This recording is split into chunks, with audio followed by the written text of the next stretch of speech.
Hi, this is MARDY once again and welcome to my channel.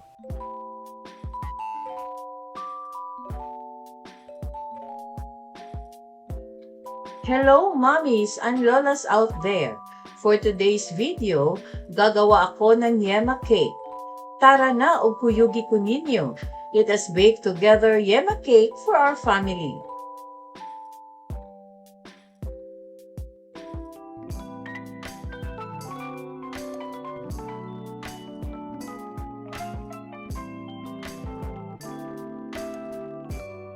If you are new to my YouTube channel, please don't forget to like, comment, and subscribe. At para updated kayo sa mga susunod kong videos, please click the bell notification below.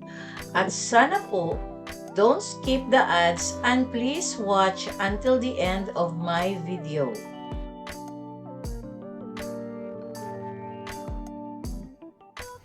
This Yema cake recipe has everything you love about this Filipino dessert.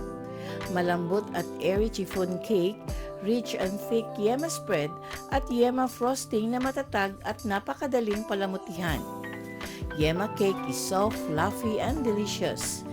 This Filipino sponge cake is perfect for holidays, special occasions, or anytime you need a treat.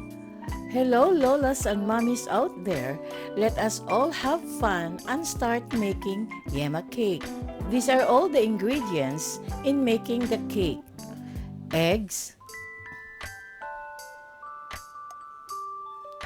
condensed milk, water, cake flour, vanilla, vegetable oil, and salt.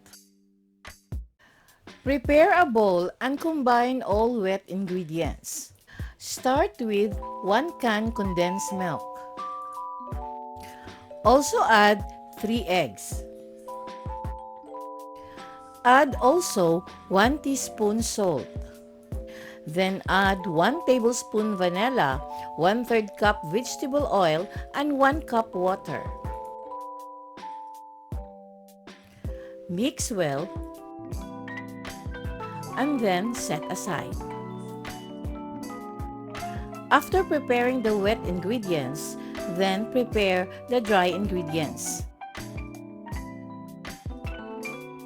After combining the dry ingredients, sift it properly. Then combine dry and wet cake mixture. Mix well until fully combined. Place the cake mixture in any molder you desired.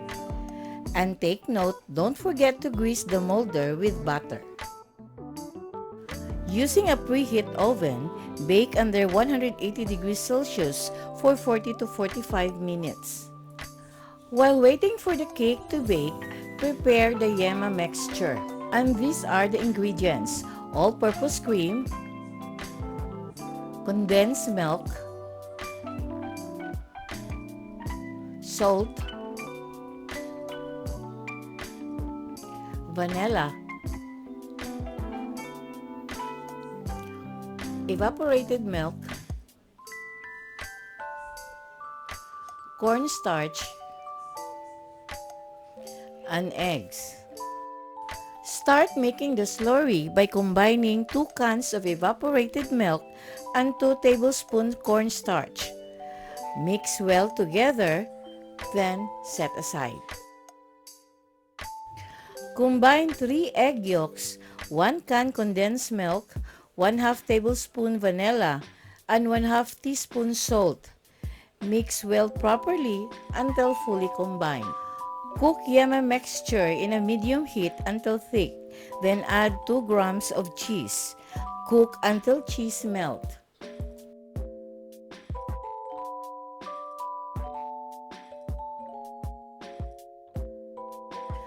Then add the slurry until the Yema mixture thicks. Then after cooking, set aside the mixture, then freeze or chill for 20 minutes.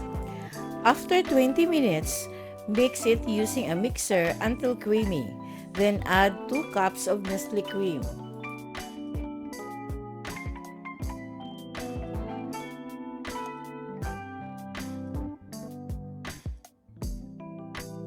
Mix well until the volume is doubled. Cover the cake with Yema and topping it with grated cheese. Then serve and enjoy. Thank you very much for watching and see you on my next video.